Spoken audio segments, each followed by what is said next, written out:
स्वामी, आज मैं आपका मुखमंडल बहुत उदास देख रही हूँ। क्या बात है नाथ? प्रिय तारा,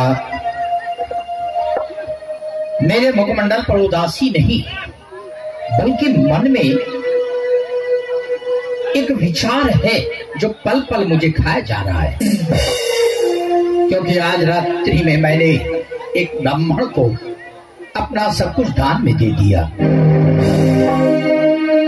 सवेरा हो गया, अब तक वो ब्राह्मण मुझसे अपना दान लेने नहीं आए हैं। इसी कारण मन को बड़ी ग्लानि हो रही है कि किसी को दान दिया और अब तक उनकी खाती मेरे पास है। जब तक उस ब्राह्मण को दिया हुआ दान उन्हें सौंप नहीं देता, तब तक मन को शांति नहीं। इसी कारण चेहरे पर जरा सी उदासी है।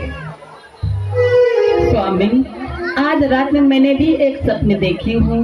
कैसा स्वप्न? देखी हूँ कि एक वृक्ष है और उस वृक्ष पर एक कपोत अपने तीनों प्राणी के साथ रहते हैं। अचानक एक आंधी आई और तीनों के तीनों बिछड़ गए। स्वामी, आप सपनों की बात पर विश्वास करते हैं? जो सत्यवक्ता होते हैं उन्हें अपने हर अवस्था का ध्यान रखना पड़ता है। दान दान होता है, चाहे वो जागृत अवस्था में दिया जाए या स्वप्न में। मेरी महारानी होकर और ऐसा तुम सोचती हो? तुम कोई साधारण नारी नहीं हो। यदि तुम्हारे ही विचार ऐसे होंगे तो फिर साधारण स्त्रियों का विचार कैसा होगा?